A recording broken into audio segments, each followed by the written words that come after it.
This is another damn podcast about digital asset management. I'm Henrik Gyor. Today I'm speaking with Paul Nicholson. Paul, how are you?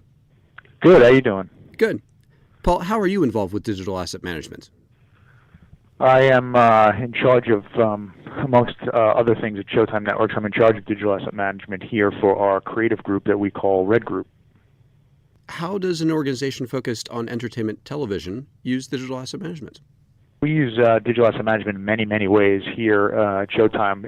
There are a couple of different systems around the company handling different kinds of assets, whether it be the long-form shows and movies that we air on our networks or the creative assets that we create to promote the various shows. Mm-hmm.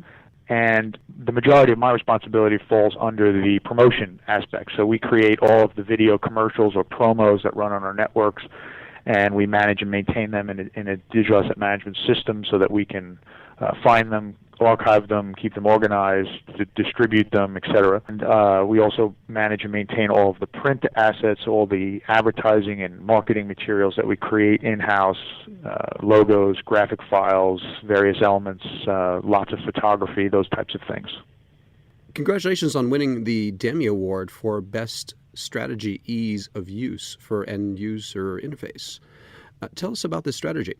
Oh, thanks very much. That's a very, very important part of what we do here with digital asset management. We really think about the user interface and the customer experience, if you will, using our DAM system. And our customers, of course, are other departments around the company, not necessarily outside, consumers, but internal customers. And it's very, very important that they're able to find things quickly, get to exactly what they need at a moment's notice so that they can put together either a presentation or distribute a file to a partner that we're using to create something, or just find the assets that they need to create other assets from those assets. So user interface is very important. We kind of take what we call here a Tonka truck kind of mentality with user interface. So it's got to be real simple, big, clearly laid out buttons and features that people know exactly what they're doing. We kind of lead them down the path to what they're looking for, as opposed to them having to sort of hunt and shop for things in confusing ways.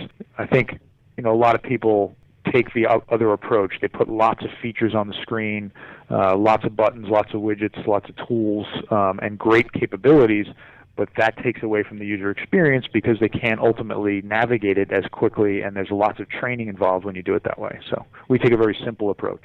And what advice would you like to share with DAM professionals and people aspiring to become DAM professionals? Well, I think, the most important part I always felt with instituting a DAM policy or DAM application in any organization is that it doesn't replace the business process. Business process needs to be there. It needs to be organized. You need to have good policies and procedures for people to do their jobs, and then the DAM system can complement that. It's not a replacement. A lot of people feel like they're going to buy a piece of software, they're going to install it, and that's going to change and organize their entire operation. It doesn't really work that way. It's really just a complement to what you're already doing, and of course it can enhance that, but it's not going to replace good, sound business policy and procedure. Well, thank you, Paul. You're welcome.